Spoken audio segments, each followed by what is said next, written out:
Les jeunes snipers soviétiques étaient connus pour leur précision de tir et pour le grand nombre de pertes qu'ils infligeaient à leurs ennemis. Vous allez maintenant découvrir l'histoire des filles les plus létales.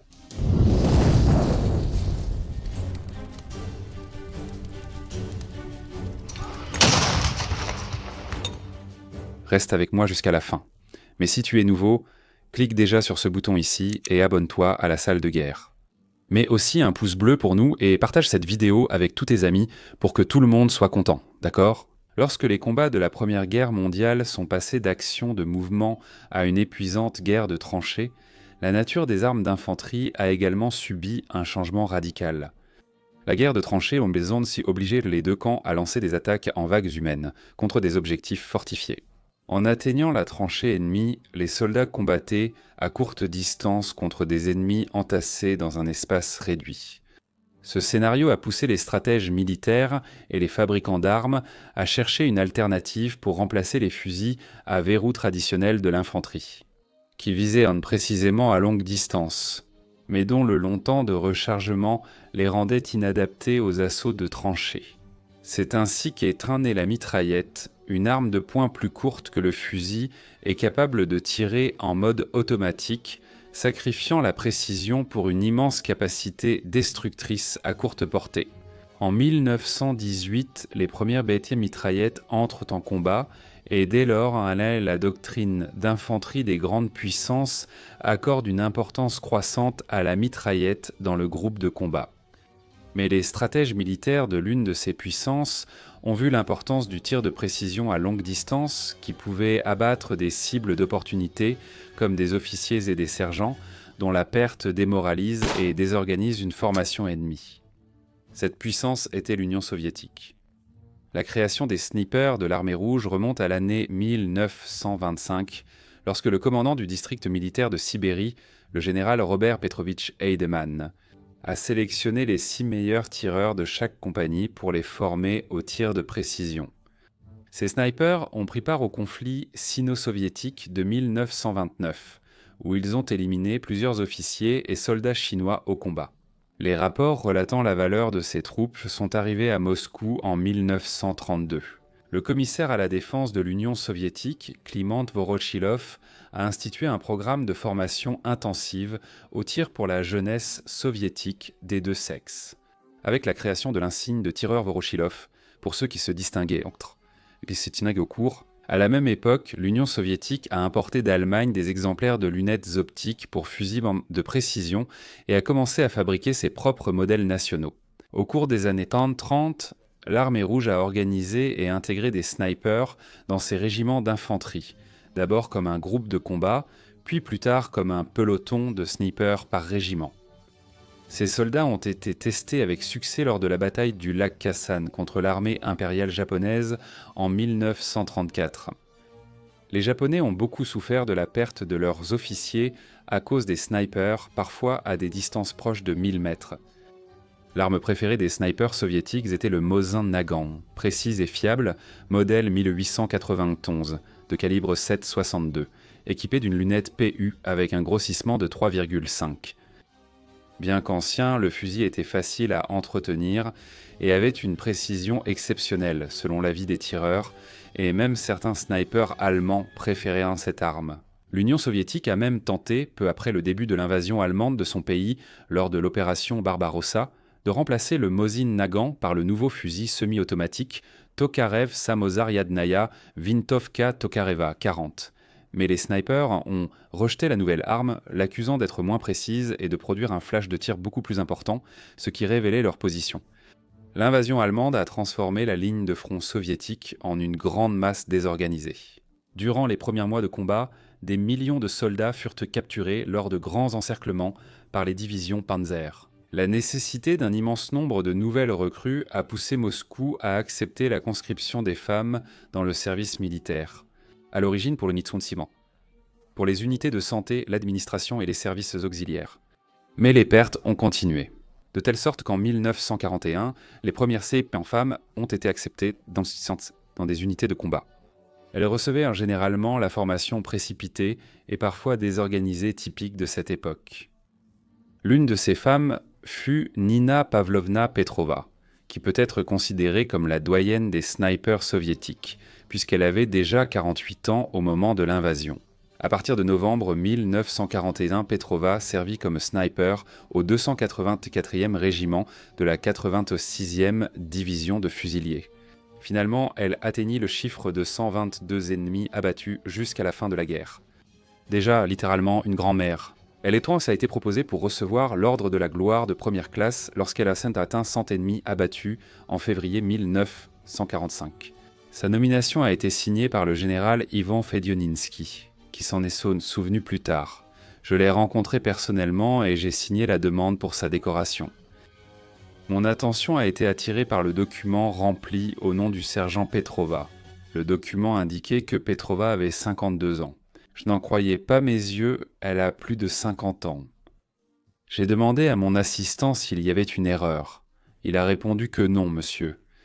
Nina Petrova a reçu l'Ordre de la Gloire de première classe seulement à titre posthume après sa mort, le 1er mai 1945, lorsque le camion dans lequel elle se trouvait est tombé dans un ravin.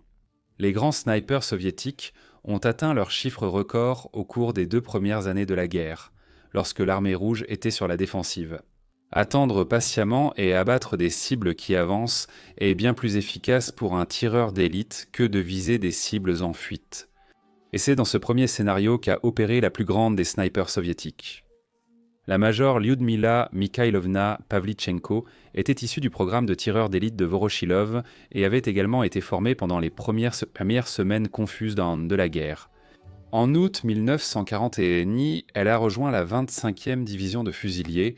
Elle a combattu contre les forces d'invasion allemandes et roumaines dans la région d'Odessa, au sud de l'Union soviétique. Son talent était tel que, rien que ce mois-là, au cours de combats intenses, elle a abattu 100 ennemis, son nom étant propulsé par la presse soviétique. Lorsque les Roumains ont pris Odessa en octobre, elle a été évacuée à Sébastopol, en Crimée, où elle a combattu pendant les 8 mois suivants, portant son total à 309 ennemis éliminés.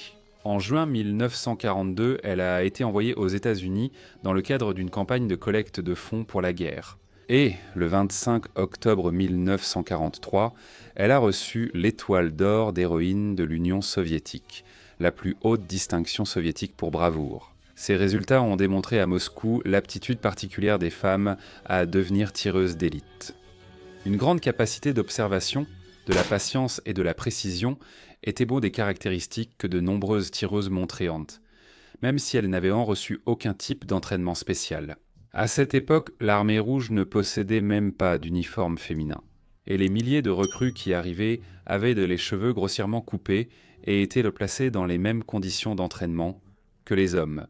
Et même si l'armée avait déjà autorisé le recrutement de femmes, de nombreux commandants locaux méprisaient souvent la capacité des femmes au combat, refusant souvent de les affecter au front. Pour résoudre ces problèmes, le 27 février 1942, l'École centrale de formation des instructeurs snipers a été créée à Kozino, une banlieue à l'est de Moscou.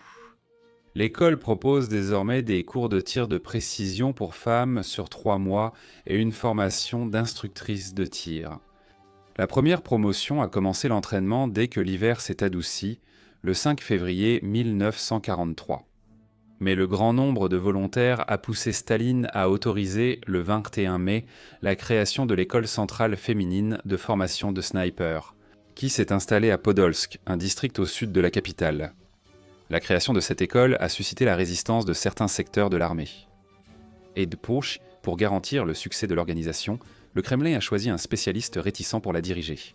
Le colonel Nikolai Nikolaïevitch Koltchak, fils d'un noble russe de l'époque impériale, Koltchak est diplômé de l'Académie d'infanterie de Leningrad en 1928.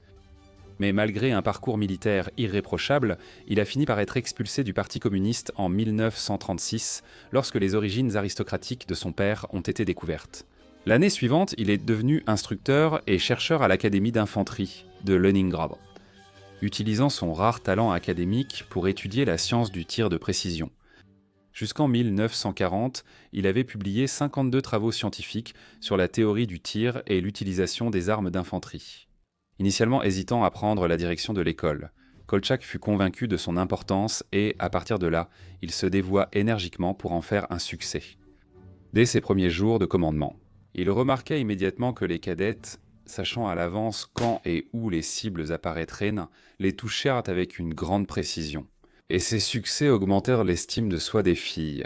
Cependant, il ordonna immédiatement un changement dans l'environnement d'entraînement et dans l'ordre des cibles, provoquant ainsi des erreurs dans la précision des cadettes. Ce soir-là, Kolchak a réuni les chefs d'équipe et leur a expliqué où elles s'étaient trompées et ce qu'elles devaient en faire pour corriger leurs erreurs.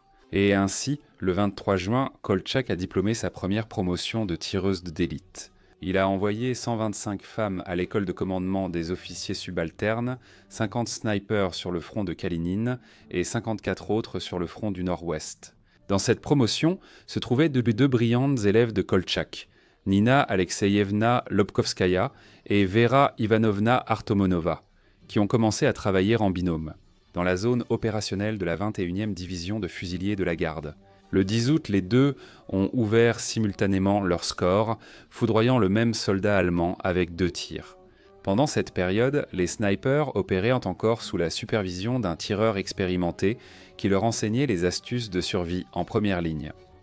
Au sein de la 3e armée de choc, les snipers étaient organisés en une seule compagnie, dont les détachements étaient envoyés dans les secteurs les plus tendus du front.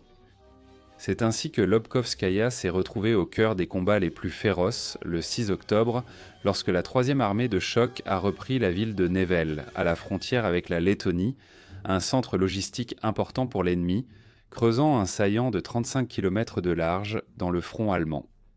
Les snipers de Lobkovskaya ont été appelés à couvrir un détachement de lance-flammes, formant un anneau de protection autour de la ville, avec plusieurs de mitrailleuses. Désespérés de reprendre Nevel, les Allemands ont lancé de violentes contre-attaques et la Luftwaffe a bombardé la ligne soviétique. Mais pendant 5 jours, les snipers ont tenu leur position, repoussant 12 attaques de la Wehrmacht, dans ce que Lobkovskaya qualifiera de pire combat de sa vie. Toujours insatisfait de la formation offerte dans son école, le colonel Kolchak décida qu'il devait voir personnellement comment ses snipers s'en sortaient au combat. Il fit alors une visite sur le front de la 3e armée de choc. Kolchak a plusieurs fois risqué sa vie en suivant les camouflés jusqu'à la ligne de front pour observer le travail des filles, prenant des notes ensuite compilées le soir dans sa tente dans un manuel d'entraînement. Il a remarqué que les tireuses d'élite n'arrivaient pas à observer l'ennemi à travers la lunette pendant longtemps, une pratique qui leur irritait la cornée. Kolchak a donc choisi de rendre les cibles plus difficiles entre l'entraînement, analysant les filles et les familles en première ligne avec leur casque. Il a remarqué que, si celui-ci n'était pas correctement fixé, il glissait vers l'avant après le tir, frappant directement la lunette et endommageant la lentille oculaire de l'arme. Les filles se sont également plaintes d'avoir appris à tirer uniquement allongées, au sol, alors qu'au combat, elles devaient souvent tirer debout ou même assises dans une tranchée.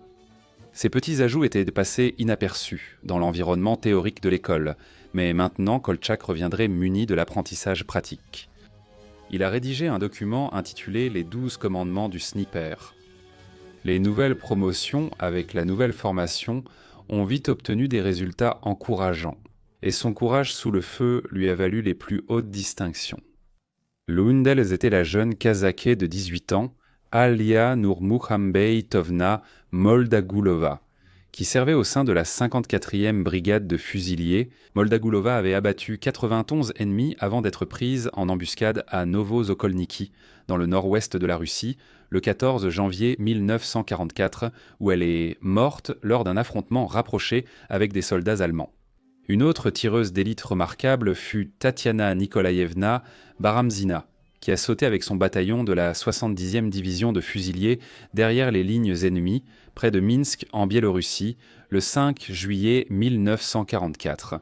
Son groupe ayant été encerclé par les Allemands, elle a abattu 36 soldats ennemis avant d'être capturée et exécutée ce jour-là. Les 2 tireuses d'élite, Moldagulova et Baramzina, ont été décorées à titre posthume de l'étoile d'or d'héroïne de l'Union soviétique. Après avoir vu ces snipers consacrés par la plus haute distinction pour leur bravoure, l'école allait encore produire un dernier grand talent dont l'image juvénile resterait immortalisée dans les histoires. Rosa Yegorovna Chanina. En juin 1943, Chanina entra à l'école centrale, se distinguant rapidement par sa maîtrise du tir, et finit par obtenir son diplôme avec mention. Elle a refusé un poste d'instructrice pour partir au front, étant affectée à la 338e division de fusiliers. Le 2 avril 1944, elle était positionnée au sud-ouest de Vitebsk, en Biélorussie. Le 5 avril, elle a abattu son premier ennemi. En voyant le corps du soldat tomber, elle a tremblé, a laissé tomber son fusil et a pleuré, répétant « J'ai tué un homme ». Rapidement, ses camarades sont venus à son secours, lui disant « Non, tu as tué un fasciste ». Pendant 7 mois, Rosa Chanina suivit la ligne de front soviétique jusqu'en Prusse orientale. Elle s'est révélée être un talent rare du tir de précision, capable de doubler les éliminations en abattant 2 cibles avec 2 tirs rapides. Rosa a tenu un journal durant tout son temps sur la ligne de front, bien que ce soit interdit par l'armée rouge.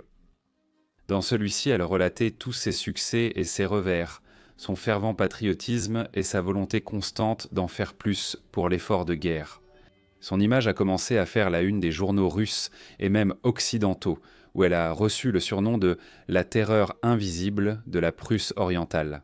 Le 27 janvier 1945, Chanina est tombée victime d'un barrage d'artillerie allemand près d'Ilmsdorf, sa poitrine ayant été ouverte par un éclat d'obus. Et elle est morte le lendemain, alors que son total de victimes s'élevait à 59 ennemis. Son journal a été conservé par un correspondant de guerre et a été rendu public dans les années 60, étant publié dans un journal et captivant l'imagination du pays. 2 décennies plus tard, une biographie a été écrite à son sujet, intitulée « Je reviendrai après la bataille », un extrait tiré de ses propres mots dans le journal. En février 1945, Nina Lobkovskaya, désormais lieutenante, âgée de 19 ans et ayant abattu 89 ennemis, a pris le commandement de la compagnie de snipers du 3e armée de choc, qui deviendra l'unité féminine de snipers la plus efficace de l'histoire, avec 3112 ennemis abattus. Le parcours des snipers soviétiques pendant la Seconde Guerre mondiale a été héroïque et dangereux. Sur 2484 tireuses d'élite engagées, seuls environ 500 ont survécu à la guerre. Au total, plus de 12 500 soldats de l'Axe, soit l'équivalent d'une division d'infanterie entière, ont été abattus par les snipers soviétiques. Des jeunes qui ont surmonté les adversités de leur propre environnement et se sont engagés dans le conflit le plus mortel et sanglant de l'histoire humaine. Pour conclure, je dois dire que en 2009, après de nombreuses recherches, j'ai réussi à entrer en contact avec l'une de ces jeunes filles. Marily Alkova, volontaire tchèque qui a combattu aux côtés de l'armée rouge de 1943 à 1945. Elle a eu 30 victoires confirmées pendant la guerre et a dédicacé ses photos pour moi. La colonelle Alkova est décédée le 7 novembre 2011 à l'âge de 90 ans. Alors, tu as aimé cette vidéo? Alors soutiens-nous sur Apoyas et aide à maintenir la salle de guerre. Ta contribution est très importante pour la chaîne. Je remercie déjà tout le monde qui aide, en particulier ces gassants-là qui sont vraiment au top. Et si tu veux te procurer les livres que j'utilise pour faire ces vidéos, je vais laisser leur lien juste ici en bas. En attendant, regarde ces vidéos que j'ai sélectionnées pour toi. Abonne-toi à la chaîne et active la cloche pour recevoir les notifications. Quand je posterai d'autres vidéos, je m'arrêterai ici. Merci encore pour ton audience et une grosse accolade. De la salle de guerre.